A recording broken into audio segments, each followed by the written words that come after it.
You're listening to the Food Truck Empire podcast, where we talk about great food, big trucks, and how to launch a profitable food truck business.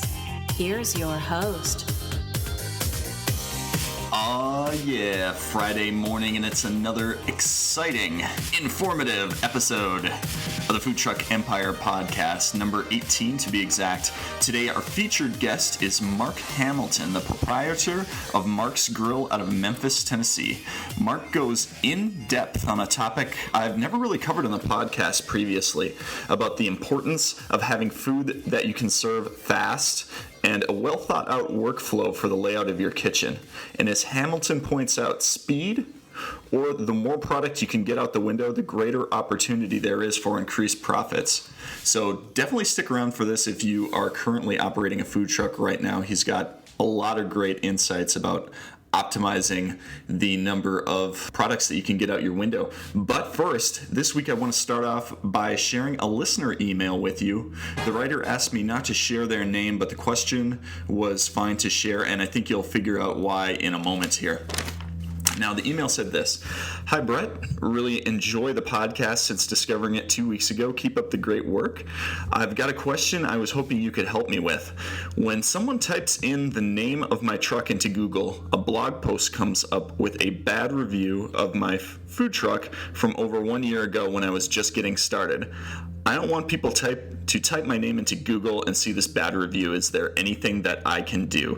First of all, thank you so much for this email. And this is an issue that plagues not just food truck owners, but traditional restaurant owners in general. You know, we live in a time period where anyone has the power to publish their thoughts and opinions online, which in general is really, really great and really powerful, but it can also present some challenges along with it. Now, fortunately, there are a few things that can be done to, if not remove the negative post, at least hide the review a little bit within the search results.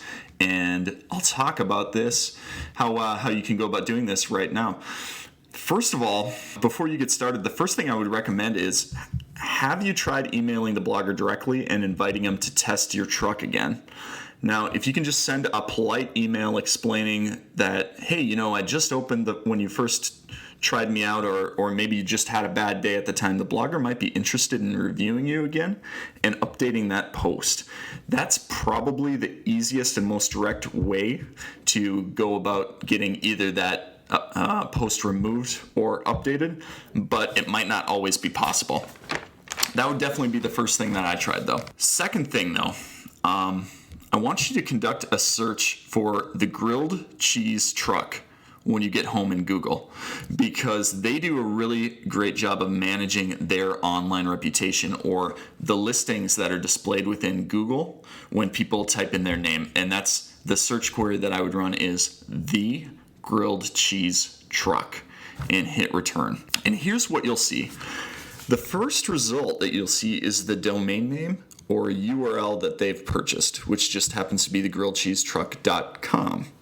And whatever URL you end up purchasing, and these typically end up ranking number one in Google for the name of your brand. So having a domain name is just really, really critical to owning that number one spot for your brand. And the good thing about it is that you can purchase a domain name for, extremely affordably through GoDaddy.com.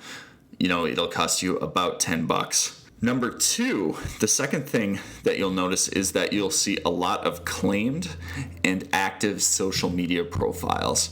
And by social media profiles, I mean Twitter and Facebook primarily. You'll see those properties ranking near the top of the results for that search. And you'll see this for a lot of different food trucks as well. If you type their name into Google, you'll see their social media properties prop up. Those rank really well. So the second thing that I would do is make sure that you have claimed and are active on some of these different profiles for, a couple weeks, about a month. And I think that you'll start typically seeing a lot of those social media profiles start to bubble up in the results over time. And in turn, that'll hopefully push down that negative review that you don't want people to see. And obviously, if you're able to eventually push that bad review off the page one listing in Google, then you really don't have to worry about it because not too many people go past page one to see what's going on there. Now, I really hope that this information isn't getting too technical, but there's a few other places that I would recommend claiming as well because they also rank well within the search results. One is called Google Plus, and you can enter that into search engine and find that. That's Google's new social media network. It's kind of like their version of Facebook, I guess you would say. The other one I would try is creating a LinkedIn account. And also, too, sidebar, if you happen to use a crowdfunding campaign like foodstart.com or kickstarter.com, those campaigns usually rank really well for someone's name, too. So that's another, good benefit of going through that process to raise funding. Now, the third way that I recommend trying to push down that negative listing is to just, reach out to some other bloggers that are blogging about food in your area. Encourage them to come and review your food truck. Reach out to me, be interviewed by me personally.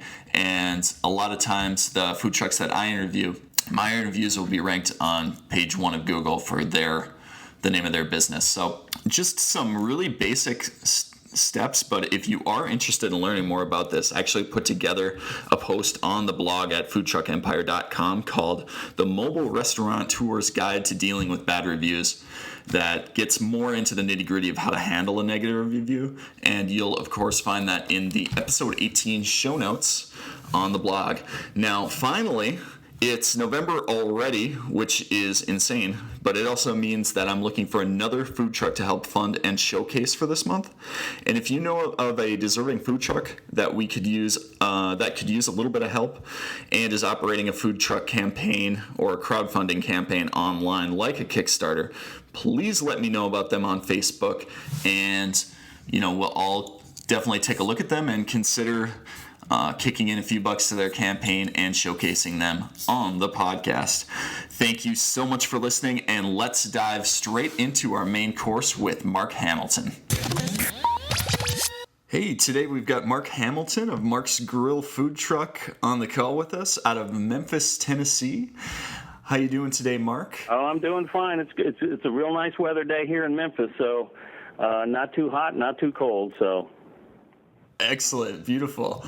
Now, we've got a few questions for you about operating your food truck, but before we get into it, just want to learn a little bit more about you, your background, and how you first got involved in the food truck business. Well, believe it or not, I was in computer programming in the IT business for 35 years, and without having any restaurant experience or anything, but the love of cooking has been there for, many, many years.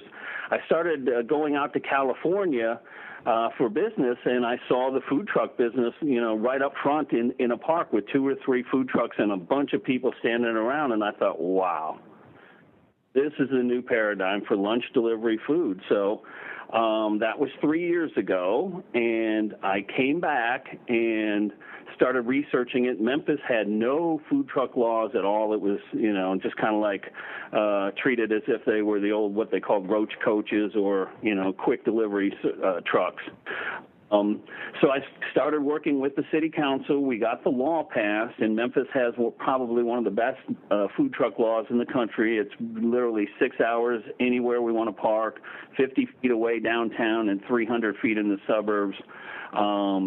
And we get to literally park on any street as long as it's a business or commercial district. Wow. So the food truck community owes you big time for that. Yeah. I was one of the people who went down to city council, talked with them. I actually met with them. It was very good. The city of Memphis here is really progressive, and they want to be, open to new businesses like the food truck. So believe it or not, I have actually parked on the city hall mezzanine during a city council meeting down there because they were having marathon sessions and invited a food truck to come down and park there. And so the city really is opened up the parks for us and wherever we really want to go. And after getting the laws passed, and during that whole time, I was looking around to either buy or build a food truck. And I didn't see anything out there that was really good or look like it was, because you know a lot of the trucks that are out there, you kind of get what you pay for sometimes. And I decided that I wanted to build a truck myself, so I purchased a Morgan Olson 18-foot cargo step van. And gutted it, put a complete restaurant kitchen in there. I reinforced the sides of and built basically a roll cage inside of there and put a 30-inch rack on the top of the truck that houses a 12,000-watt, 100-amp Onan generator that weighs about 700 pounds. At the same time, you know, while I'm designing it and getting all this together and wanting to you know, open it up and be very fast, I decided that you know, a lot of people go out with, you know, coolers full of Cokes and and waters and everything else. And I thought I wanted to have a soda machine. So a soda machine does not really fit or is conducive to a food truck unless you have the extra rack up on top like we built. So I was able to put what amounts to be the air conditioning or the condenser unit up on the roof of my truck, put an ice maker and a six-serving soda fountain in my truck, which from a drink standpoint, that's the way to go, guys. So I don't know if you have a really good mechanical background or whatever it is, but how did you go about figuring out how to build a food truck basically from scratch? Did you have a friend that was a good mechanic? Or Well, how'd you go about that? Well, I started out with the design, and yeah, I had a very good. He was a auto mechanic and fabricator named Mike Hoover, who did all of my welding and tubes and all of those things. But again, I had another supplier that was the Venahood, and you know, other suppliers all over the country that I had to order parts from. And I mean, I became, you know, literally an internet major purchaser of food service equipment over the course of about 6 months of buying parts and everything else. And But I laid it out, you know, in a workflow situation, and again, being in computer programming, I've built a lot of systems and call flows and things like that. So this was more of a workflow of how to pass and take the order, get all of the items together, get it in a bag, and get it out the window in a matter of, you know, minutes, not, you know, 10 or 15 minutes, which is, you know, really the heart of food trucking is for me. How fast can you process a customer and satisfy his order out the window? The guys that are making money are doing it very fast. The people that aren't are very slow, and it takes 10 or 15 minutes to get their orders together. They really struggle. So, you know, I figured out right away that we had to deliver good food at a fast pace. And one of the things that had to be on my menu, because in Memphis, everyone goes into barbecuing, and they literally have 10 trucks that are out there that want to do barbecuing, and even though, you know, I could do barbecuing and did competitions on it, I chose to go down a like Philly cheesesteak route, because in Memphis there's no true Philly cheesesteaks places or anything like that. So, and in order to do that, I wanted to get Amoroso rolls out of Philadelphia, which is what the roll company that serves a lot of the major cheesesteaks in Philadelphia, get their rolls shipped down to Memphis and use those. And then at the same time, I shave my ribeye every day. So I serve fresh ribeye with onions and bell peppers and an Amoroso roll with provolone or cheese whiz to the people of Memphis, and that seems to be, you know, one of the items people look for me to come to their event, or look for me on Sundays when we're out at Shelby Farms, which is a major park in the city of Memphis, and serve up cheesesteaks. And then I also have a chicken Philly that I've added, which is using the same rolls, that is very, very popular, along with my other items. And I wanted to serve food that people wanted to eat. You know, sometimes people get so fancy that they make food that people eat it, you know, only crave it once in a while. So They're like a one and done type truck where they'll serve once and people won't come back. Well, it sounds like you're a really